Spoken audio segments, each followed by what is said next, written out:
Toi aussi, t'en as marre de contribuer au changement climatique? Eh ben les amis, j'ai une annonce à faire. Je viens de remplacer ma vieille chaudière gaz par une pompe à chaleur.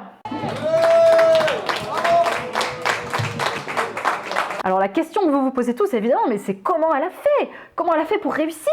Alors je parle pas des étapes à suivre, évidemment, ça t'as déjà vu l'info sur ma chaîne. Non, moi les infos, j'en ai marre, on croule sous les informations. Moi sur ma chaîne, je veux te parler du cœur du sujet. Comment on fait pour se motiver à changer de la chaudière gaz ou fuel? D'ailleurs, on verra en fin de vidéo comment une soirée cocktail va nous aider à faire ça. Parce qu'attends, changer sa chaudière, ça n'a rien à voir avec, par exemple, réduire l'empreinte carbone de son alimentation, qui est quelque chose de très progressif. Chérie, tu penseras bien à enlever les 3 boulons supplémentaires de la chaudière ce soir? Allez, hein, on s'accroche, on est motivé, hein, on tient sur la durée, hein. Comment ça? Il y a un tuyau qui est parti et ça fait pssst. Non, là, remplacer sa chaudière, c'est un truc où il faut se motiver à fond de chez à fond pendant une durée très limitée, quelques semaines tout au plus. Honnêtement, moi, le meilleur moyen que j'ai trouvé, c'est de passer en mode métal. Allez, je prends mon téléphone et j'appelle 3 artisans. Comment ça, chérie, t'avais prévu une soirée Netflix? Pas question, ce soir on dépose le dossier de subvention pour la pompe à chaleur. Quoi? Ils ont installé la pompe à chaleur aujourd'hui, mais ils ont pété un mur?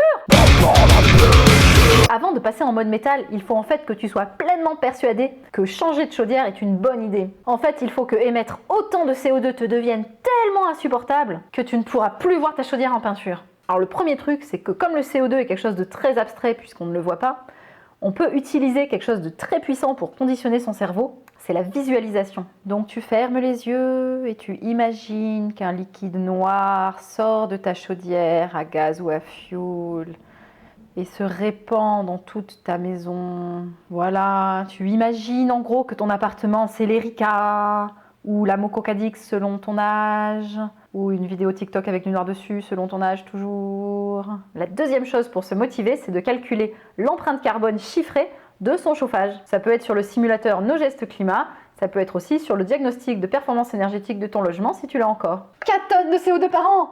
Non, non, ce n'est pas vrai! C'est impossible! Et une fois que tu es persuadé qu'il faut passer à l'action, tu te mets en mode métal pendant quelques semaines, c'est-à-dire de mettre le sujet en top priorité pendant 2 à 3 semaines, le temps de te renseigner, de choisir les artisans et de caler la date des travaux. Alors top priorité, ça veut dire que mécaniquement, tu vas moins prioriser d'autres choses. Alors je précise que non, changer sa chaudière n'est pas une raison valable pour moins s'occuper de ses enfants. Il y en a que j'ai vu venir. Non, personnellement, ce que j'ai fait, je crois, c'était de déprioriser le ménage. Quoique maintenant que je réfléchis, je me demande s'il a pas toujours été dépriorisé en fait. Un truc efficace aussi, c'est de se promettre une grosse récompense une fois que le truc sera fait. Par exemple, une soirée cocktail avec tes amis pour fêter ça. Allô quoi? Bonjour, c'est le chauffagiste?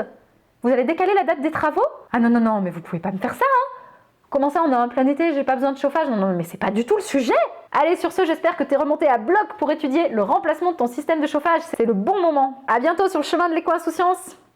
Ah, et puis si tu es locataire et que tu n'as pas la main sur ton système de chauffage, tu peux toujours écrire à ton propriétaire pour lui demander de le remplacer. D'ailleurs, je te conseille aussi d'allumer un cierge. Il paraît que ça augmente l'efficacité de la démarche.